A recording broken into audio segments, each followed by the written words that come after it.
샬롬, 말씀 읽어주는 김기훈 목사입니다. 오늘도 기대하는 마음과 사모하는 마음을 가지고 하나님의 말씀 함께 읽겠습니다. 누가복음 7장 1절부터 17절까지의 말씀입니다. 예수께서 사람들에게 말씀을 마치시고 가버나움으로 가셨다. 그곳에 있는 어떤 로마군 지휘관의 종이 죽어가고 있었다. 지휘관은 그 종을 무척 귀히 여겼으므로 그를 잃고 싶지 않았다. 예수께서 돌아오셨다는 말을 들은 지휘관은 유대인 공동체 지도자들을 예수께 보내어 오셔서 자기 종을 고쳐달라고 청했다. 그들은 예수께 가서 그렇게 해주실 것을 간절히 구했다. 이 사람은 선생님께서 요청을 들어주셔도 좋은 사람입니다. 그는 우리 민족을 사랑하여 우리에게 회당까지 지어주었습니다. 예수께서 그들과 함께 가셨다. 그 집에 도착하려면 아직 한참을 더 가야 하는데 지휘관이 보낸 친구들이 와서 예수께 말을 전했다. 주님, 이렇게 수고할 것 없습니다. 주님이 아시듯 저는 그리 선한 사람이 못 됩니다. 주님이 저희 집에 오시면 제가 당황스럽고 제가 주님 앞에 직접 나서기도 그렇습니다. 그저 명령만 내리시면 저희 종이 낫겠습니다. 저도 명령을 받기도 하고 내리기도 하는 사람입니다. 제가 한 병사에게 가라고 하면 가고 다른 병사에게 오라고 하면 옵니다. 그리고 저의 종에게 이것을 하라고 하면 합니다. 예수께서 크게 놀라시며 동행한 무리에게 말씀하셨다. 하나님을 알고 그 분의 일하시는 방식을 훤히 알아야 할 막당한 이스라엘 백성 중에서도 이렇게 단순한 믿음은 아직 보지 못했다. 말을 전하러 온 사람들이 집에 돌아가 보니 종이 다 나아 있었다. 얼마 후에 예수께서 나인이라는 마을로 가셨다. 제자들과 꽤 많은 무리가 그분과 함께 있었다. 그들이 마을 어귀에 다다랐을 때 장래 행렬과 마주쳤다. 한 여자의 외아들을 묻으러 가는 행렬이었다. 죽은 아들의 어머니는 과부였다. 예수께서 그 여자를 보시고 가슴이 미어지셨다. 예수께서 그 여자에게 울지 마라 하고 말씀하셨다. 그러고 가까이 다가가 관에 손을 대자 관을 메고 가던 사람들이 걸음을 멈췄다. 예수께서 말씀하셨다. 청년아, 내가 내게 말한다. 일어나라. 그러자 죽었던 아들이 일어나 앉아 말을 하기 시작했다. 예수께서 그 아들을 어머니에게 돌려주셨다.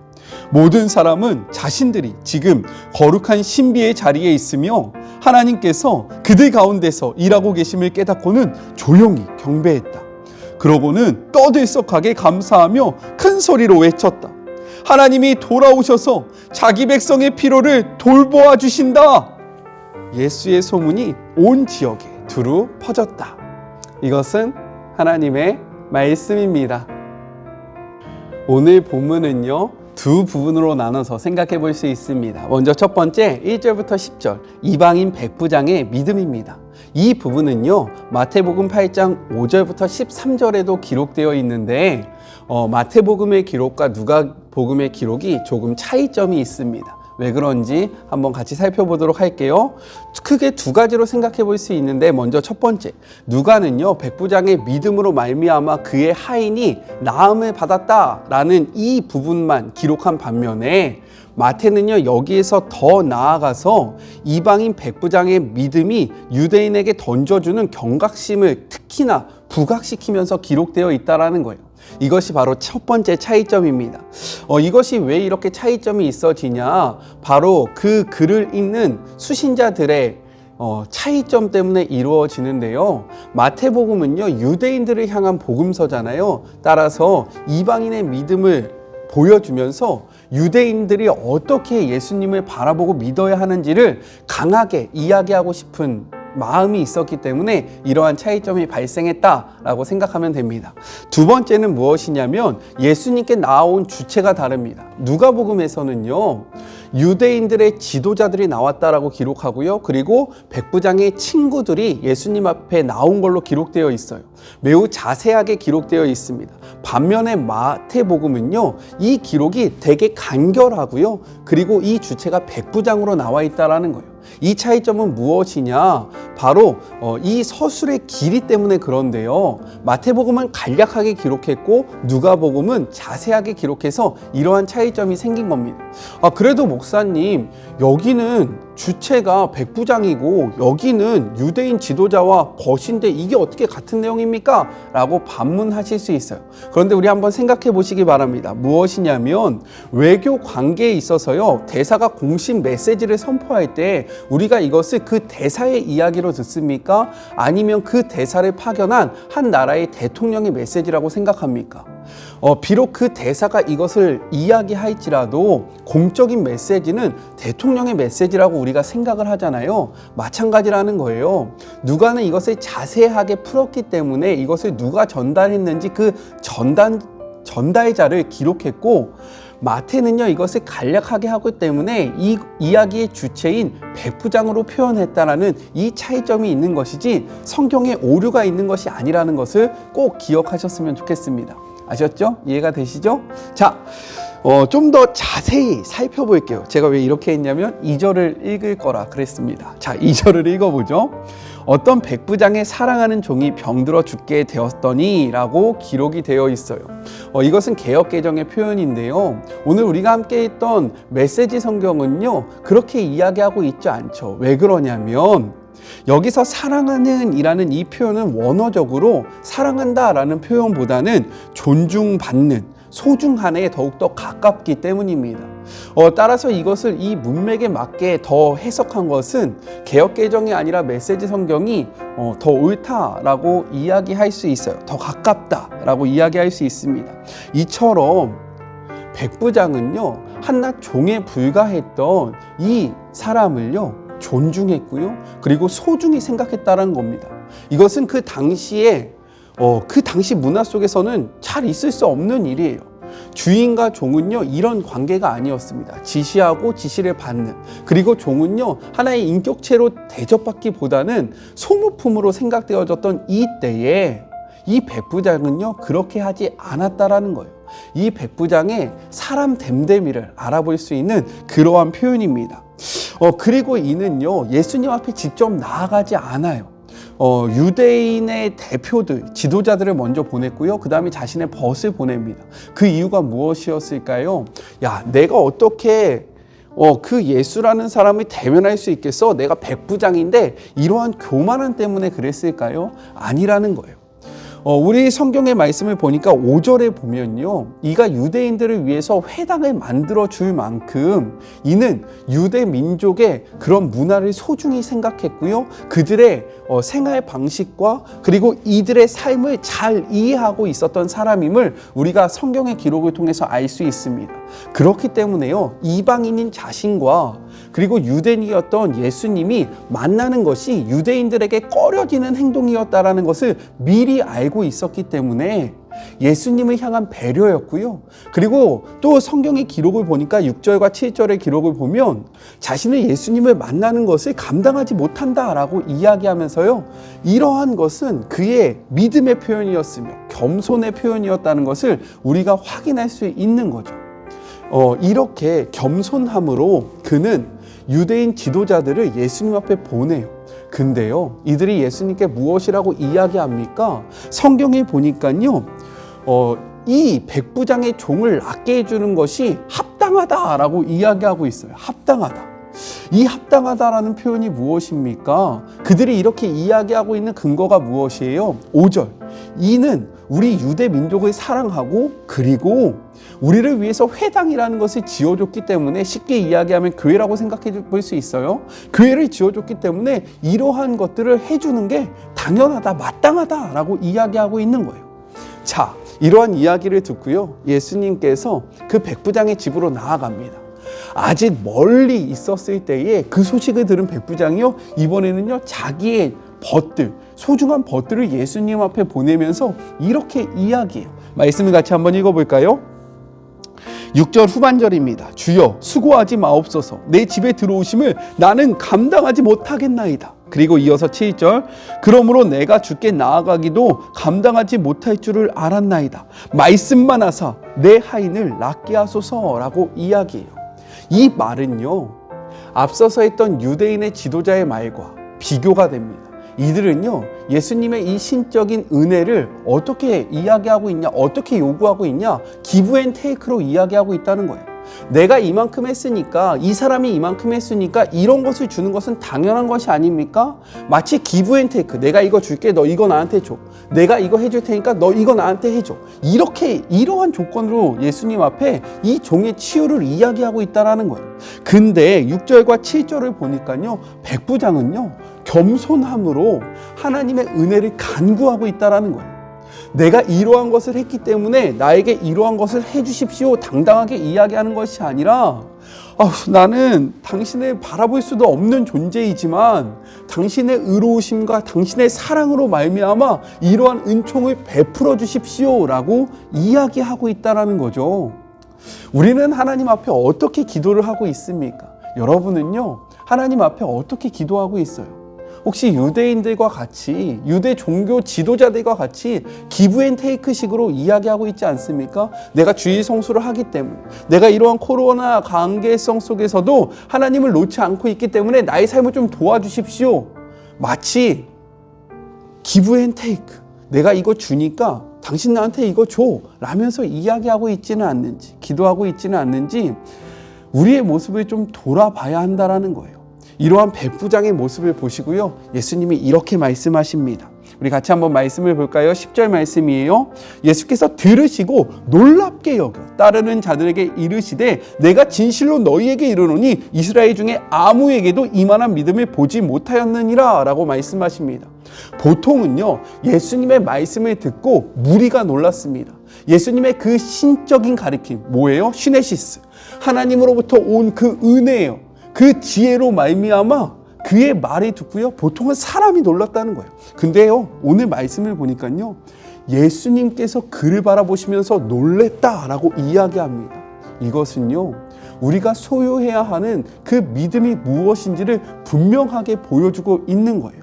저는 우리가 기도할 때 기브 앤 테이크, 내가 이만큼 했으니까 나한테 이렇게 해주십시오 라고 기도하는 것이 아니라 백부장과 같이 우리 자신을 낮추며 하나님을 높이시고 그분의 은혜를 구하는 오늘 하루가 되었으면 좋겠습니다. 아셨죠? 이러한 모습을 예수님이 기뻐하신다라는 거예요. 자, 둘째로 11절부터 17절, 나인성 과부의 아들을 살리신 예수님에 대해서 이야기하고 있어요. 우리 먼저 11절을 읽어볼까요? 그 후에 예수께서 나인이라는 성으로 가실새 제자와 많은 무리가 동행하였더니 라고 기록되어 있습니다. 예수님의 주변에는요, 언제나 많은 사람들이 함께 했어요. 그런데 성경은요, 이 많은 사람들을 구별하여 기록하고 있다는 겁니다. 먼저는 제자들이고요, 또요, 많은 무리들입니다. 즉, 제자와 무리는 다르다는 것을 보여주고 있는 거예요. 제자는 누구일까요? 제자는요, 예수님의 부르심에 응답한 사람들, 언제나 예수님과 함께 했던 자들이 바로 제자입니다. 그런데 무리는요, 예수님의 부르심에 응답은 하지 않으면서 자신의 필요에 따라, 자신의 만족에 따라, 자신의 기준에 따라 예수님을 쫓았다가 쫓지 않으였다가 왔다 갔다 하는 사람들을 무리라고 이야기하는 거예요. 한때 우리 한국에 굉장히 이슈가 됐던 책이 있습니다. 어떠한 책이냐면 카일 아이들먼이 지었던 팬인가 제자인가 라는 책이에요. 이 책에서요, 저자는 묻고 있는 거죠. 당신은 예수님을 쫓는 제자입니까? 예수님의 제자입니까? 아니면 예수님을 쫓는 팬입니까? 라고 묻고 있는 거죠. 이렇듯 성경은요, 우리에게 끊임없이 우리 자신의 모습을 돌아보게 합니다. 너는 예수님의 부르심에 응답하여 언제나 예수님과 함께하고 있는 제자인가? 아니면 예수님의 부르심에는 응답하지 않으면서 자신의 만족과 자신의 기분에 따라, 자신의 기준에 따라 예수님을 쫓았다가 쫓지 아니었다가 이렇게 예수님 주변을 서성거리고 있는 무리인가를 우리에게 물어보고 있다는 거예요. 저는요, 우리가 무리가 아니라 제자가 되었으면 좋겠습니다. 꼭 제자가 됩시다. 자, 또 말씀을 볼까요? 13절의 말씀이에요. 주께서 과부를 보시고 불쌍히 여기사 울지 말라 하시고 라고 이야기되어 있어요. 여기서 불쌍히 여기자는 여기사라는 이 표현은요, 원어적으로 보면 창자까지 뒤틀리는 것을 의미합니다. 즉, 마음이 너무나도 아프고 마음이 너무나도 힘든 상태를 이야기하고 있는 거예요. 성경에서요, 인생의 가장 큰 슬픔을 겪는 사람들을 누구라고 이야기하냐면 독자를 잃은 여인이라고 기록하고 있어요. 말씀을 같이 한번 찾아봐요.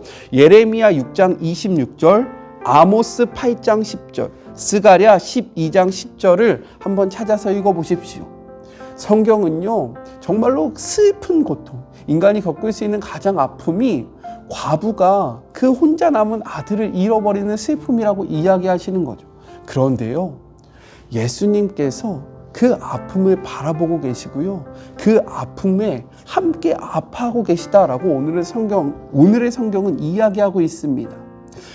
제가 되게 좋아하는 예배팀이 있는데요, 위러브라는 팀이에요. 그 위러브의 공감하시네라는 찬양이 있습니다. 그 찬양의 가사를 보면요, 이렇게 기록되어 있어요.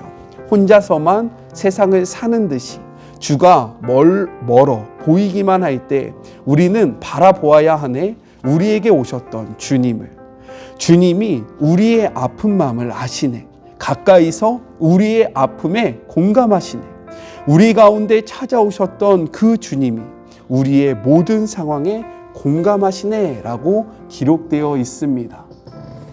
이렇듯 예수님은요, 우리의 아픔에 공감하시고요, 우리가 아파할 때 우리를 혼자 두시는 것이 아니라 우리와 함께 하시면서 우리의 마음을 위로하시는 분이라는 거예요. 그렇기 때문에 사단의 음성에 속지 않으시길 주님의 이름으로 권면합니다. 혼자라고 생각하지 마시고요, 나만 이러한 아픔을 느끼고 있다라는 그러한 외로움 속에 빠지지 마세요. 그러할 때 우리 이 사람들은 아무도 모를지라도, 심지어 저도 모를지라도 우리 하나님은요, 우리의 생각을 꿰뚫어 보시는 그 하나님은요, 우리의 아픔, 우리의 걱정, 우리의 모든 상황에 공감하고 계시고요, 함께하고 계십니다. 이 믿음이 우리 안에 충만하게 주님의 이름으로 권면해요. 자, 마지막입니다. 14절이요. 가까이 가서 그 관에 손을 대시며 맨 자들이 선이라. 예수께서 이르시되 청년아 내가 내게 말하노니 일어나라 하시매 라고 기록되어 있습니다. 예수님은요, 말씀으로 충분히 그를 살리실 수 있는 분이에요. 그런데 그가요, 굳이 사람들이 부정하다라고 여기는 그 시체가 들어있는 관에 손을 대셨다라는 거예요. 그 당시의 문화로 보면요, 제가 계속해서 이야기하죠, 이거는 그 당시의 정결법의 뒤엎는 행동입니다. 이 사건을 통해서 예수님은요, 보여주고 계신 거예요. 자신의 정결함이 이 부정함을 이김을, 자신이 사망의 권세를 이길 수 있다는 사실을 우리에게 분명히 드러내 주신 사건입니다. 이렇듯요, 아무도 해결할 수 없는 그 문제를요, 우리 예수님은 해결할 수 있는 분이라는 거예요. 우리가 정말로 더럽다라고 생각하고 우리가 이건 절대로 안 된다라고 생각되어지는 그 모든 것들을요, 예수님의 정결함과 예수님의 그 거룩함으로 고치실 수 있는 분이, 사망의 이 죽음의 문제까지도 완전히 되돌릴 수 있는 분이 우리가 믿는 예수님이라는 거예요. 그렇게 오늘 하루 우리의 삶의 문제를 하나님 앞에 가지고 나오시길 주님의 이름으로 권면합니다. 그러할 때에요, 예수님이 우리의 아픔에 공감하실 거고요, 우리의 문제를 만져주실 거예요. 그리고 당신의 거룩함으로 우리를 거룩하게 할 거고요, 이 문제를 해결시켜 주실 겁니다. 우리 같이 기도할까요? 하나님 감사합니다. 오늘도 말씀을 통하여 함께 나눌 수 있음에 감사합니다. 주님, 백부장의 믿음을 소유하기를 원합니다. 하나님 앞에 겸손함으로 하나님의 위대하심을 바라보며 그의 은혜를 간절히 구하는 자들이 되게 하여 주시고, 또한 우리가 무리가 되는 것이 아니라 제자가 되어 하나님과 동행하는 삶을 살아가게 하시고, 하나님, 우리의 아픔을, 우리의 슬픔을, 우리의 고통을 주님께서 아신다라고 말씀하셨사오니 우리의 삶의 문제를 하나님 앞에 내어놓는 그런 복된 하루가 되게 하여 주시옵소서. 하나님, 하나님의 위로가 지금 이 땅 가운데 너무나도 많이 필요함을 고백합니다. 주님의 그 크신 능력으로 우리와 함께 하여 주셔서 정말로 이 힘든 시기를 넉넉하게 승리하게 하여 주시옵소서. 지금도 우리의 마음을 꿰뚫어 보시고 우리와 함께하고 계시며 우리에게 용기를 더하여 주시는 거룩하신 예수님의 이름으로 기도드립니다. 아멘. 오늘도요, 전능하신 하나님과 동행하심으로 승리하시는 그런 복된 하루가 되셨으면 좋겠습니다. 주님은요, 우리의 아픔과 우리의 상황에 공감하고 계세요. 혼자라고 생각하지 마시고 외롭다라고 생각하지 않는 그런 하루가 되셨으면 좋겠습니다. 저는요, 또 내일 만나도록 할게요. 사랑하고 주님의 이름으로 축복하면서 우리 내일 만나요. 안녕. 오늘도 힘내세요. 수고하셨습니다.